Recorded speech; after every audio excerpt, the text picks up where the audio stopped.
보통의 하루, 우리가 자칫 따분하다 여길 수 있는 그 모든 순간들이 기적임을 우리는 잊고 살아간다. 우리가 현재의 아름다움을 자세히 들여다보지 못하는 이유는 지금 우리가 그 풍경 안에 속해 있기 때문이다. 안녕하세요. 여러분의 삶이 눈부시게 빛나길 바라는 루나펄스입니다. 오늘 소개해 드릴 책은 한순간도 당연하지 않은 당신에게 안녕 소중한 사람입니다. 지은이는 정한경, 펴낸 곳은 북로망스입니다. 이 책은 추운 겨울 마음의 난로가 되어줄 에세이입니다. 정한경 작가, 이름이 조금 낯설지요? 작가 프로필을 보니까 작가의 소개가 아주 특이합니다. 보통은 그간의 양력이나 어떤 책을 썼는지 등에 대한 설명이 나오는데요. 전혀 없고 이렇게 써 있습니다. 자주 머무른다. 자세히 들여다본다. 천천히 걷는다. 자꾸만 돌아본다. 내내 그리워한다. 어떤 종류의 흔적이라도 남았다면 그것으로 족하다. 그렇게 믿는다. 내 주변에 있는 모든 것은 당연한 것이 하나도 없다는 사실 알고 계시죠? 당연시 되어버린 순간부터 익숙함에 젖어 소중함을 잊고 살아가곤 합니다. 이 책은 익숙함 뒤에 가려진 삶의 진정 소중한 가치들을 일깨우고 있는 책입니다. 정한경 작가가 섬세하고 따뜻한 언어로 써내려간 이야기 한 편 한 편은 우리 곁에 머물렀던 누군가를 떠올리게 합니다. 책장을 덮고 한참을 생각하게 만들기도 하고 그때의 당신을, 그때의 나를, 그때의 우리를 기억하게 합니다. 이 책은 총 5개의 파트로 이루어져 있는데요. 파트 1, 우리에게, 안녕 소중한 사람. 파트 2, 나에게, 식사 메뉴도 고르기 어려운데 인생의 선택이 쉬울 리 없잖아요. 파트 3, 당신에게, 상처 확인하기. 파트 4, 사랑에게, 당신의 보석을 좀도둑에게 건네지 마라. 파트 5, 이별에게, 어떤 사랑은 이별하기 전에 끝난다 입니다. 오늘 제가 낭독해 드릴 부분은 책의 내용 중에서 몇 군데 골라 읽어 드리겠습니다. 오늘도 책과 함께 편안하고 따스한 시간 되시기 바랍니다. 기준. 왜 고작 이런 걸로 서운해해? 마치 서운함에도 서운해할 수 있는 기준이 있는 것처럼 상대의 서운함은 그 기준에 미치지 못하는 것처럼 이유를 따져 묻기 시작할 때 사랑하는 사람이 서운함에 마음 아파한다는 사실보다 그 이유가 더 중요해지기 시작할 때 관계는 틀어지기 시작해요. 사랑하는 사람을 아프게 했다는 사실 그 자체만으로도 서운함을 안아줄 이유는 충분합니다. 사랑한다면 상대의 상처에 자신의 기준을 강요해서는 안 됩니다.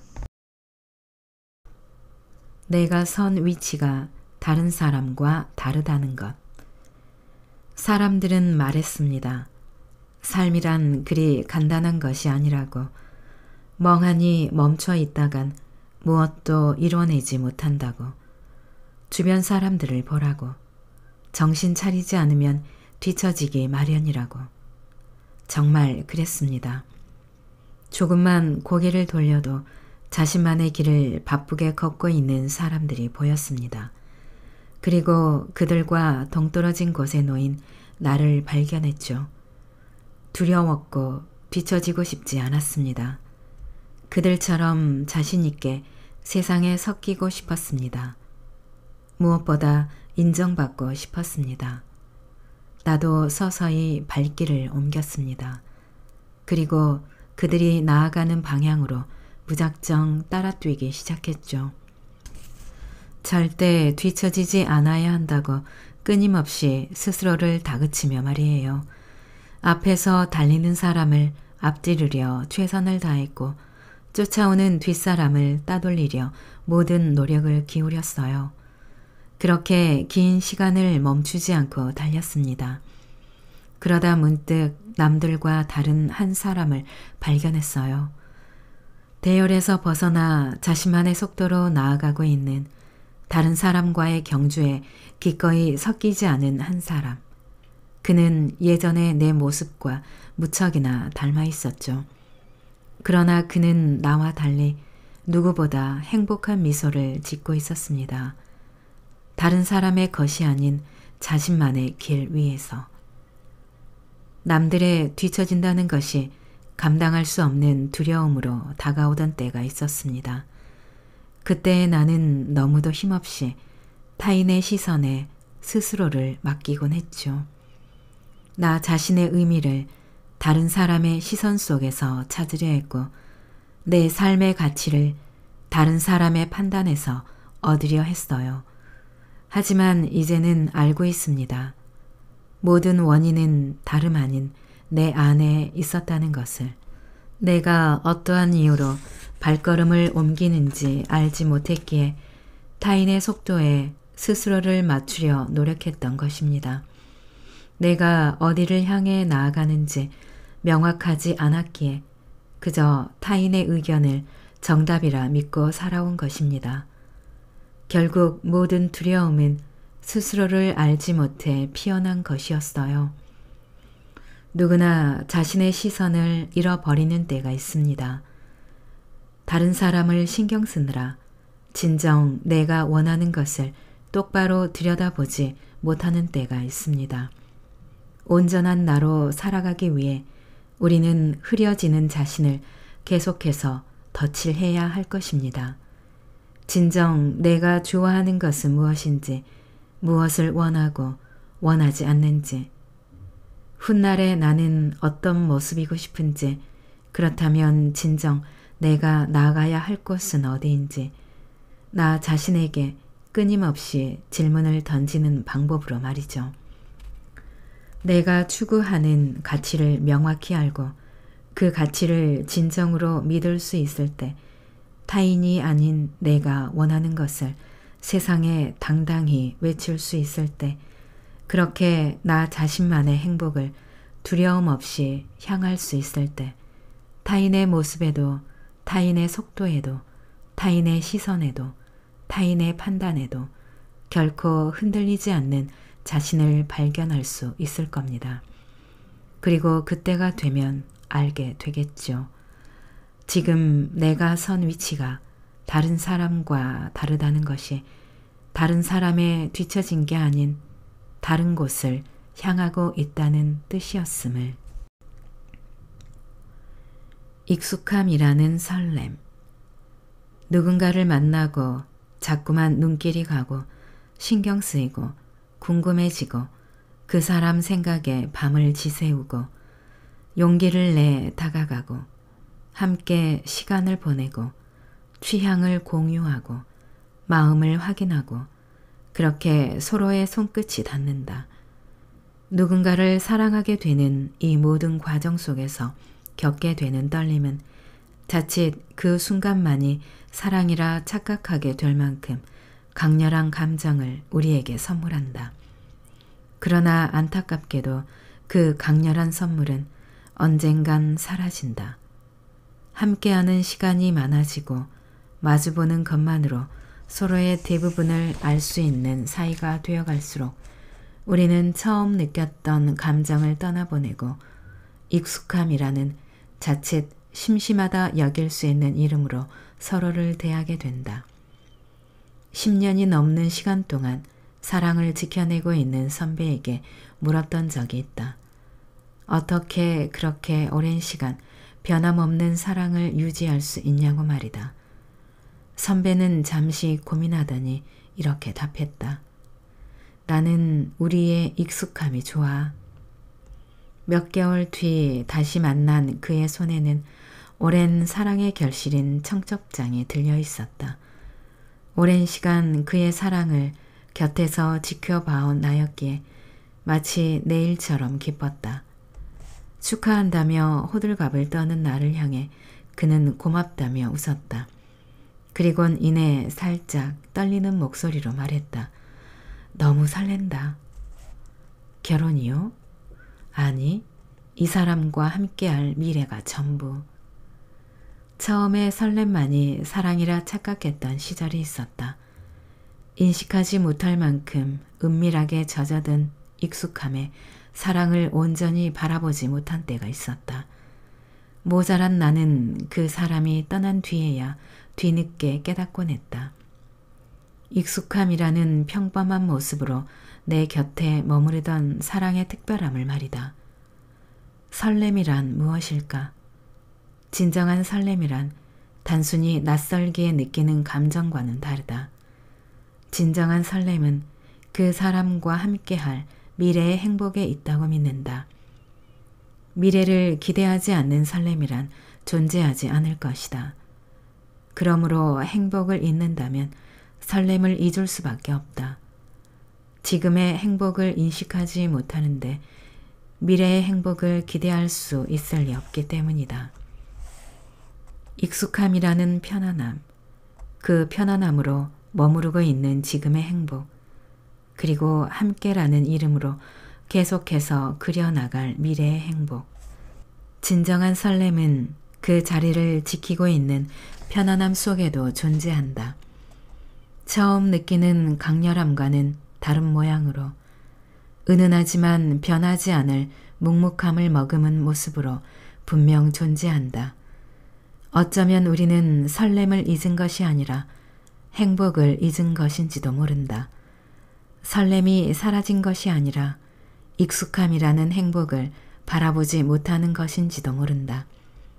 그 시절 우리는 상대의 무엇을 향해 그토록 가슴 뛰는 설렘을 느꼈을까? 무엇이 그토록 두려움 없이 서로를 향하게 했을까?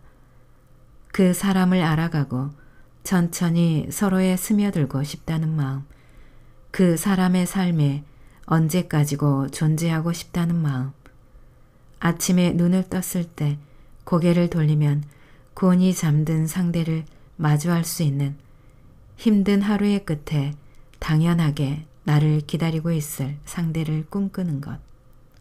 그렇다. 우리의 설렘은 어쩌면 처음부터 익숙함을 향해 있었는지도 모른다. 걱정이라는 이름의 사랑. 걱정이라는 것이 무거운 짐처럼 느껴질 때가 있었다. 꿈을 쫓아 대책 없이 상경에서는 밥도 제대로 먹지 못하고 다녔던 20대 초반. 어머니는 내게 하루가 멀다 하고 걱정 섞인 질문들을 늘어놓곤 했다. 밥은 잘 챙겨 먹고 다니는지, 하는 일은 잘 되고 있는지, 여윳돈은 가지고 있는지, 어디 아픈 데는 없는지, 아무 탈 없이 잘 지내고 있는 건지, 혼자만의 힘으로 살아보고자 전전긍긍하던 그 시절, 어머니의 걱정은 철없는 투정을 꺼내 보이기에 가장 좋은 핑곗거리였다. 알아서 잘하고 다니니까 그만 좀 물으라는 막내의 신경질에 어머니는 얼마나 마음이 긁혔을지. 그때 나는 어머니의 걱정을 싫어했다. 당신의 삶을 아들 걱정으로 채우는 어머니를 이해하지 못했다. 어머니는 온전한 자신의 삶을 살지 못하고 있다고 생각하기도 했다. 자신의 꿈과 목표가 없기에 내게 모든 신경을 쏟는 것이리라. 그렇게 삐뚤어진 생각으로 매번 예민하게 구는 아들에게 어머니는 단 한 번도 화를 내지 않으셨다. 그렇다. 나는 나를 향한 걱정을 싫어했다. 아니, 어쩌면 주변 사람에게 걱정만 끼치고 살아가는 나의 모습을 싫어했다. 언젠가 어머니의 늘어난 흰머리를 바라보다 몰래 눈물을 훔친 적이 있다. 어머니께서 언제나 든든한 모습으로 곁에 있을 거라 믿었던 그 시절의 내가 부끄러웠던 적이 있다. 아무런 대가 없이 자신의 모든 것을 내어주시는 어머니, 자신은 옷 한 벌 편하게 사입지 못하시면서 아들이 기죽을까봐 항상 메이커 신발을 사주시던 어머니, 인생의 어려움을 누구보다 잘 알고 있으시기에 자식들만큼은 그런 삶을 살지 않기를 바라시기에 언제나 걱정투성이셨던 어머니, 내가 삶에 지쳐 주저앉을 때마다 어머니는 곁에서 내 손을 꼭 잡아주셨다. 식당을 하시느라 지문이 전부 닳아 없어진 손으로 그렇게 나를 안아주셨다. 몇 년 만에 잡아본 어머니의 손이 무척이나 작고 연약하게 느껴졌다. 엄마는 꿈이 뭐야? 엄마는 그냥 너희들의 삶이 행복했으면 좋겠어. 이제 그게 엄마의 꿈이야. 언제부턴가 나는 어머니의 꿈이었다. 부와 명예 또는 성공 따위가 아닌 나의 행복이 곧 어머니의 꿈이었다. 그것이 어머니의 걱정의 이유였고 당신의 삶보다 중요한 가치였다. 어쩌면 우리 모두의 꿈은 결국 그렇게 사람으로 옮겨가는 것인지도 모르겠다. 돌이켜보면 내가 흔들릴 때마다 나는 타인의 걱정에 불만을 표했었다. 이미 나 자신이 나를 걱정하고 있는데 타인의 걱정을 견딜 재간이 있었을 리가. 그러나 이제는 나를 향한 타인의 걱정을 기꺼이 사랑으로 받을 수 있는 마음의 여백이 내게도 생긴 것 같다. 끊임없이 휘청이던 시절, 내가 나에게 짓눌렸던 시절에 내가 부담으로 여기던 주변 사람들의 걱정이 사실 나를 향한 깊은 애정의 표현이었음을 이제는 알 것 같다. 나조차도 포기한 나를 일으키려 애쓰던 그들의 마음이 지금에서야 고스란히 스미는 것을 보니 이제는 내가 그들에게 받은 사랑을 돌려주어야 할 차례가 온 것인지도 모르겠다. 걱정을 담은 눈으로 누군가를 바라본다는 것은 그 사람의 삶에 끝까지 함께하고 싶다는 의미일 것이다. 여전히 어머니는 걱정을 하신다.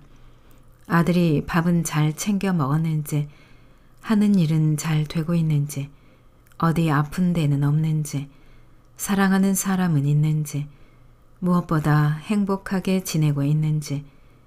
이제 나는 웃으며 대답한다. 어머니, 아들 잘 지내니까 걱정하지 마세요. 그리고 이제 나를 믿어요. 아니, 나만 믿어요. 밥은 먹었냐는 말이, 어디 아픈 데는 없냐는 말이, 사랑한다는 말이라는 것을, 당신의 삶에 끝까지 함께하고 싶다는 마음이라는 것을 언제까지나 잊지 않고 싶다. 사랑을 잃고 우리가 배운 것. 영화 플립은 사랑을 마주하는 아이들의 모습을 섬세하게 묘사한다. 여주인공 줄리는 앞집으로 이사온 브라이스를 본 순간부터 첫눈에 반하게 되고 특유의 솔직함으로 그에게 다가간다.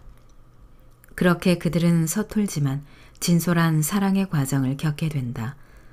하얀 도화지에 자신만의 색을 칠하듯 솔직하게 서로를 향한 마음을 키워나가는 그들의 모습을 보고 있자면 입가에 절로 미소가 지어진다. 아이들의 사랑에는 어른들의 사랑에서 느낄 수 없는 특별함이 있는데 그것은 다름 아닌 사랑을 대하는 그들의 솔직한 모습이다. 어릴 적 우리는 사랑에 빠지는 것을 두려워하지 않았다. 가슴 뛰는 설렘을 그 자체로 온전히 느낄 수 있었다. 저 사람이 나를 사랑해 주지 않으면 어쩌지라는 약간의 두려움은 존재했지만 적어도 시작도 전에 사랑보다 상처를 먼저 떠올리지는 않았다. 사랑의 상처와 이별의 아픔을 경험하기 전에 우리는 분명 솔직하게 사랑을 마주했다.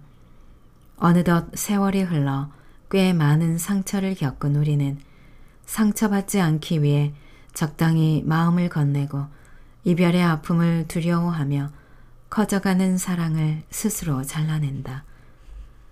어른이 된 우리는 알고 있다. 서로 다른 아픔을 경험한 두 사람이 서로에게 마음을 열고 다가간다는 것이 얼마나 어려운 일인지, 피어나는 두려움을 딛고 서로를 향해 나아간다는 것이 얼마나 어려운 일인지. 하지만 그럼에도 자신을 숨기지 않고 솔직하게 상대를 향하는 사람을 우리는 종종 목격한다. 그들은 사랑을 건네는데 주저함이 없다. 사랑하는 사람이 생긴다면 자신의 마음이 외치는 곳으로 그저 나아갈 뿐이다. 그들의 발걸음에는 주저함이 없다. 좀 더 정확히 얘기하자면 과거의 상처로 인한 주저함이 없다. 그들은 그저 단순하거나 용감한 것일까? 그렇지 않다. 마음을 건네므로써 받게 될지 모르는 상처보다 주저하느라 건네지 못한 마음이 후회로 남게 되는 것이 더욱 두려운 것이다. 후회 없이 사랑하고자 하는 사람은 상처로 인해 무너지지 않는다. 그리고 그런 자신의 사랑이 얼마나 값진 것인지 알기 때문에 아무에게나 사랑을 건네지 않는다. 줄리를 향한 고민에 빠져있던 브라이스에게 할아버지는 말한다. 어떤 사람은 평범한 사람을 만나고 어떤 사람은 광택나는 사람을 만나고 어떤 사람은 빛나는 사람을 만나지.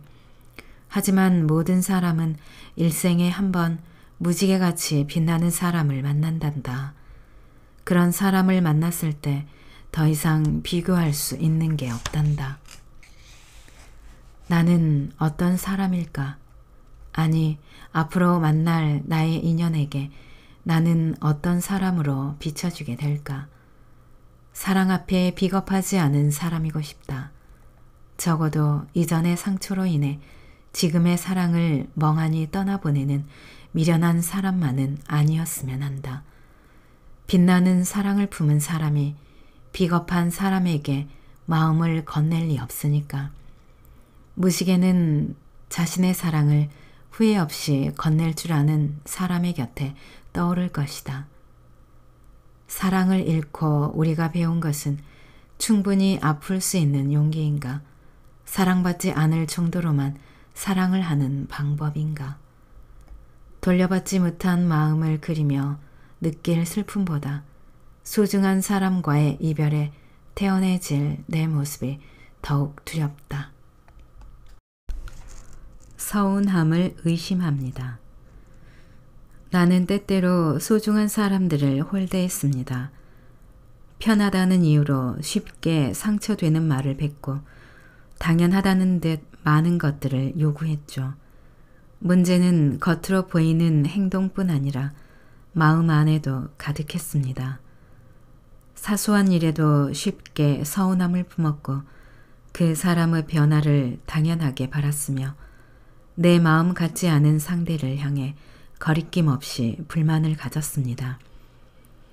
그러다 문득 적당한 거리의 사람들에게 더욱 조심스러운 그들의 잘못에는 한없이 관대한 나 자신을 발견했습니다. 우리는 가까울수록 더 많은 것들을 놓치곤 합니다. 일상 곳곳에 숨어있는 소중한 사람들의 따스한 배려를, 변치 않는 믿음으로 나를 바라봐주는 그들의 고마운 마음을 인식하지 못한 채 지나치곤 합니다. 언제나 곁에 있기에 당연시 여기게 되어버린 것이겠죠. 익숙함으로 그 모든 것들을 가린 채 부정적인 감정들만을 쉽게 품는 것이겠죠. 지금은 생각합니다. 소중할수록 무엇도 당연해서는 안 된다는 것을 말이죠. 이제는 나의 서운함을 끊임없이 의심합니다. 상대를 향한 나의 서운함이나 불만의 원인이 진정 상대에게 있는 것인지, 혹시 나만의 이기심으로 또 한 번 어리석은 마음을 품고 있는 것은 아닌지 말이죠. 이제는 당연하고 싶지 않습니다. 언제까지나 처음에 감사함을 품은 채 사랑하는 사람들을 바라보고 싶습니다. 때로는 적당한 거리의 타인을 바라보듯 조심스러운 마음으로 때로는 나 자신보다 그 사람을 위하는 뜨거운 마음으로 소중함을 진정 소중하게 대할 수 있도록. 그때의 너를, 그때의 내가. 해질녘 노을빛은 길지 않다. 야속하게도 찬란한 아름다움은 찰나의 순간이 되고 돌이킬 수 없는 후회는 끝없는 시간이 된다. 미련을 씻어낸다는 것은 상처에 물이 스미는 것처럼 쓰라리고 슬픔을 정면으로 마주한다는 것은 자신의 일부를 도려내는 것처럼 잔인하다. 마주하기보다는 외면을 택했다. 추억은 구석에 방치했고 슬픔은 깊이 가두었다. 어느 정도는 성공했다고 생각했다. 그러나 일상을 향해 굳게 맞춘 초점은 눈물 한 방울에 힘없이 흐려졌다. 오랜 시간 부정해온 기억들, 먼지가 소복하게 내려앉도록 꺼내보지 않던 추억을 열었을 때 나를 가장 아프게 했던 사실은 그 시절의 우리가 아리도록 아름다웠다는 것이다. 누군가 그랬다. 진정 이별을 준비한다는 것은 추억을 부정하지 않는 것에서, 아픔을 피하지 않는 것에서 시작한다고. 사랑했던 시간들이 이별에 의해 변색되어서는 안 된다. 지금의 아픔을 뜨겁게 사랑했던 그 시절의 탓으로 돌려서는 안 된다. 누구보다 순수했기에 누구보다 서툴렀던 시절. 우리는 변했지만 추억은 변하지 않는다. 그 시절의 우리는 여전히 눈부시다. 그래, 이별이라는 단어는 잠시 넣어두자. 그때의 너를, 그때의 내가 사랑했던 것이다. 낭독은 여기까지입니다. 여러분의 구독과 좋아요, 댓글은 저에게 큰 힘이 되는 거 아시죠? 오늘도 끝까지 들어주셔서 감사합니다.